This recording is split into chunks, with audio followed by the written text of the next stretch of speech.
ओम शांति। आज 23 अगस्त 2024 के साकार बाप दादा के मधुर महावाक्य है। बाबा ने कहा, मीठे बच्चे, दुख हरता सुख करता बाप को याद करो तो तुम्हारे सब दुख दूर हो जाएंगे, अंत मति सो गति हो जाएगी। प्रश्न, बाप ने तुम बच्चों को चलते फिरते याद में रहने का डायरेक्शन क्यों दिया है? उत्तर, क्योंकि याद से ही जन्म जन्मांतर के पापों का बोझ उतरेगा। दूसरा, याद से ही आत्मा सतो प्रधान बनेगी। तीसरा, अभी से याद में रहने का अभ्यास होगा तो अंत समय में एक बाप की याद में रह सकेंगे। अंत के लिए ही गायन है, अंत काल जो स्त्री सिमरे। चौथा, बाप को याद करने से 21 जन्मों का सुख सामने आ जाता है। बाप जैसी मीठी चीज़ दुनिया में कोई नहीं, इसलिए बाप का डायरेक्शन है, बच्चे चलते फिरते मुझे ही याद करो। ओम शांति। किसकी याद में बैठे हो? यह है प्यारे ते प्यारा संबंध एक के साथ जो सबको दुखों से छुड़ाने वाला है। बाप बच्चों को देखते हैं तो सब पाप कटते जाते हैं, आत्मा सतो प्रधान तरफ जा रही है। दुख तो अथाह है ना, गाते भी हैं, दुख हरता सुख करता। अब बाप तुमको सच सच सब दुखों से छुड़ाने आए हैं। स्वर्ग में दुख का नाम निशान नहीं होता, ऐसे बाप को याद करना बहुत जरूरी है। बाप का बच्चों के प्रति प्यार होता है ना, यह तो तुम जानते हो बाप का किन किन बच्चों पर प्यार है। बच्चों को समझाया है, अपने को आत्मा समझो, देह नहीं समझो।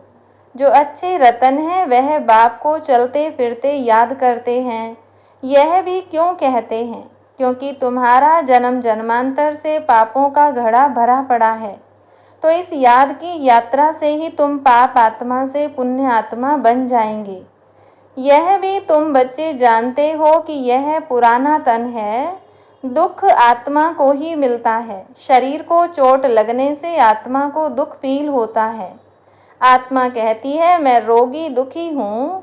यह है दुख की दुनिया, कहाँ भी जाओ दुख ही दुख है। सुख धाम में तो दुख हो न सके। दुख का नाम लिया तो गोया तुम दुख धाम में हो, सुख धाम में तो जरा भी दुख नहीं।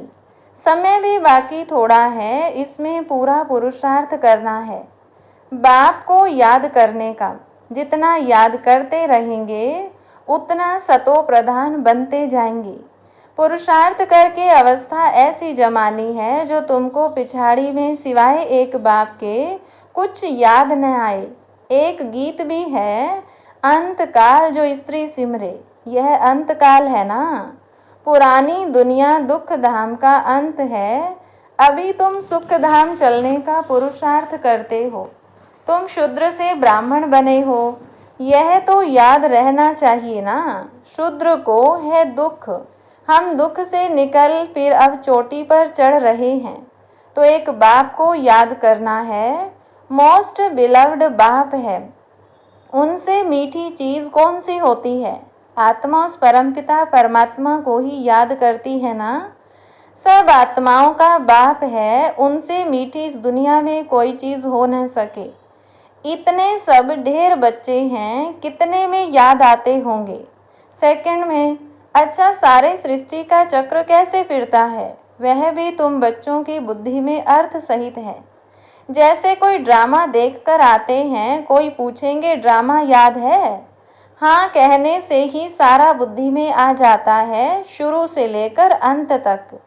बाकी वह वर्णन करके सुनाने में तो समय लगेगा।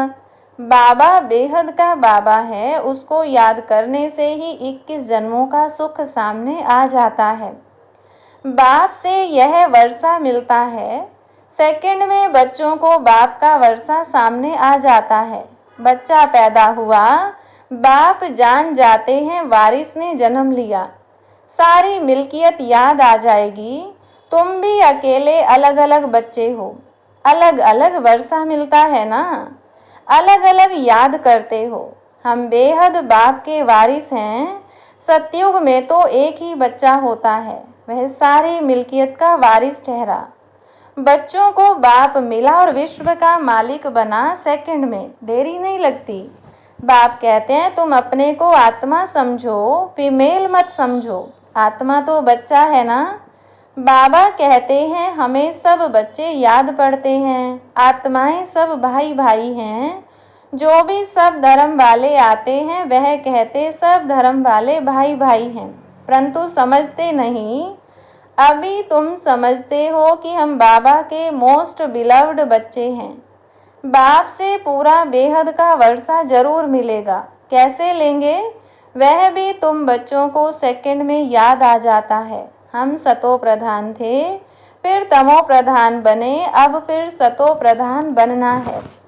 तुम जानते हो बाबा से हमको स्वर्ग के सुखों का वर्षा लेना है। बाप कहते हैं अपने को आत्मा समझो। देह तो विनाशी है, आत्मा ही शरीर छोड़कर चली जाती है, फिर जाकर दूसरा नया शरीर गर्भ में लेती है। पुतला जब तैयार होता है तब आत्मा उसमें प्रवेश करती है, परंतु वह तो है रावण के वश, विकारों के वश जेल में जाते हैं। वहाँ तो रावण होता ही नहीं, दुख की बात ही नहीं। जब बूढ़े होते हैं तब मालूम पड़ता है। अभी यह शरीर छोड़ हम दूसरे शरीर में जाकर प्रवेश करेंगे। वहाँ तो डर की कोई बात नहीं रहती है। यहाँ तो कितना डरते हैं, वहाँ निडर होते हैं। बाप तुम बच्चों को अपार सुखों में ले जाते हैं। सतयुग में अपार सुख हैं, कलयुग में अपार दुख हैं, इसीलिए इसे कहते ही हैं दुख धाम। बाप तो कोई तकलीफ नहीं देते हैं। भलग्रस्त व्यवहार में रहो, बच्चों को संभालो, सिर्फ बाप को याद करो। गुरु गोसाई सबको छोड़ो। मैं तो सब गुरुओं से बड़ा हूँ ना, वह सब मेरी रचना है। सिवाय मेरे और कोई को पतित पावन नहीं कहेंगे। क्या ब्रह्मा विष्णु शंकर को पतित पावन कहेंगे? नहीं, देवताओं को भी नहीं कह सकते सिवाय मेरे। अभी तुम बच्चे गंगा को पतित पावनी कहेंगे? यह पानी की नदियां तो सदैव बहती हैं। गंगा ब्रह्मपुत्रा आदि भी तो चली आती है, इनमें तो स्नान करते ही रहते हैं।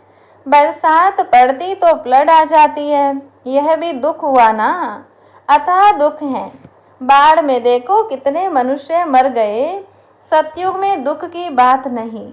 जानवरों को भी दुख नहीं होता है, उनकी भी अकाले मृत्यु नहीं होती। यह ड्रामा ही ऐसे बना हुआ है। भक्ति में गाते हैं बाबा आप जब आएंगे तो हम आपके ही बनेंगे। आते तो है ना। दुख धाम के अंत और सुख धाम के आदि के बीच में ही आएंगे, परंतु यह किसको पता नहीं। सृष्टि की आयु कितनी होती है यह भी नहीं जानते। बाप कितना सहज बतलाते हैं। आगे तुम जानते थे क्या कि सृष्टि चक्र की आयु 5000 वर्ष है? वह तो लाखों वर्ष कह देते हैं। अभी बाप ने समझाया है 1250 वर्ष का हर युग होता है। स्वास्तिका में पूरे 4 भाग होते दिखाए हैं, जरा भी फर्क नहीं होता। विवेक भी कहता है एक्यूरेट हिसाब होना चाहिए। पूरी में भी चावल का हांडा चढ़ाते हैं तो पूरे 4 हिस्से आपे ही हो जाते हैं। ऐसी युक्ति बनाई हुई है। वहाँ चावल बहुत खाते हैं। जगन्नाथ कहो व श्रीनाथ कहो, बात एक ही है, दोनों ही काले दिखाते हैं। श्रीनाथ के मंदिर में घी के भंडार होते हैं, सब घी की तली हुई अच्छी अच्छी चीज़ें मिलती हैं। बाहर में दुकान लग जाते हैं, कितना भोग लगता होगा। सब यात्री जाकर दुकानदारों से लेते हैं। जगन्नाथ में फिर चावल ही चावल होते हैं। वह जगतनाथ, वह श्रीनाथ। सुख धाम और दुख धाम को दिखाते हैं। श्रीनाथ सुख धाम का था, वह दुख धाम का। काले तो इस समय बन गए हैं काम चिता पर चढ़कर। जगन्नाथ को सिर्फ चावल का भोग लगाते हैं। इनको गरीब उनको साहूकार दिखाते हैं। ज्ञान का सागर एक बाप ही है। भक्ति को कहा जाता है अज्ञान, उनसे कुछ मिलता नहीं। वहाँ सिर्फ गुरु लोगों की आमदनी बहुत होती।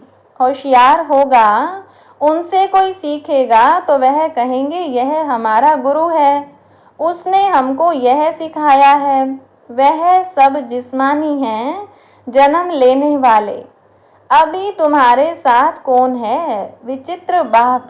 वह कहते हैं यह मेरा शरीर नहीं है, यह तुम्हारे इस दादा का शरीर है जिसने पूरे 84 जन्म लिए हैं। इनके बहुत जन्मों के अंत में मैं इसमें प्रवेश होता हूँ। तुमको सुख धाम ले जाने, इसको गौमुख भी कह देते हैं।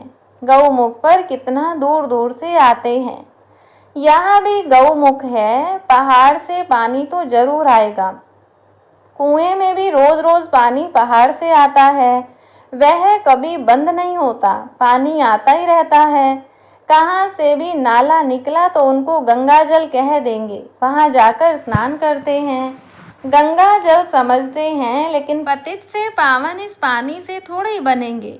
बाप कहते हैं पतित पावन मैं हूँ, हे आत्माएं मामे कम याद करो। देह सहित देह के सभी संबंध छोड़ अपने को आत्मा समझकर मुझे याद करो तो तुम्हारे जन्म जन्मांतर के पाप भस्म हो जाएंगे। बाप तुमको जन्म जन्मांतर के पापों से छुड़ाते हैं। इस समय तो दुनिया में सभी पाप करते रहते हैं, कर्म भोग है ना। अगले जन्म में पाप किया है, 63 जन्म का हिसाब किताब है। थोड़ी थोड़ी कला कम होती जाती है, जैसे चंद्रमा की कलाएं कम होती हैं ना। यह फिर है बेहद का दिन रात। अभी सारी दुनिया पर, उसमें भी खास भारत पर राहु की दशा बैठी हुई है। राहु का ग्रहण लगा हुआ है। अभी तुम बच्चे शाम से सुंदर बन रहे हो, इसलिए श्री कृष्ण को भी शाम सुंदर कहते हैं। सचमुच काला बना देते हैं। काम चिता पर चढ़े हैं तो निशानी दिखा दी है, परंतु मनुष्यों की कुछ बुद्धि चलती नहीं। एक सांवरा दूसरा गोरा कर देते हैं। अभी तुम गोरा बनने का पुरुषार्थ कर रहे हो, सतो प्रधान बनने का पुरुषार्थ करेंगे तब तो बनेंगे ना। इसमें तकलीफ की बात नहीं। यह ज्ञान अभी तुम सुनते हो, फिर प्राय लोप हो जाता है। भल गीता पढ़कर सुनाएंगे, परंतु यह ज्ञान तो सुना न सके। वह हुआ भक्ति मार्ग के लिए पुस्तक। भक्ति मार्ग के लिए ढेर सामग्री है, ढेर शास्त्र हैं। कोई क्या पढ़ते, कोई क्या करते। राम के मंदिर में भी जाते हैं, राम को भी काला कर दिया है। विचार करना चाहिए कि काला क्यों बनाते हैं। काली कलकत्ते वाली भी है, माँ माँ कह हैरान होते हैं। सबसे काली वह है और बहुत भयानक दिखाते हैं, उनको फिर माता कहते हैं। तुम्हारे यह ज्ञान बाण, ज्ञान कटारी आदि हैं, तो उन्होंने फिर हथियार दे दिए हैं। वास्तव में काली पर पहले मनुष्यों की बलि चढ़ाते थे, अभी गवर्नमेंट ने बंद कर दिया है। आगे सिंध में देवी का मंदिर नहीं था। जब बॉम्ब फटा तो एक ब्राह्मण बोला काली ने हमें आवाज़ दिया है, हमारा मंदिर है नहीं, जल्दी बनाओ नहीं तो और भी बम फटेंगे। बस ढेर पैसे इकट्ठे हो गए, मंदिर बन गया।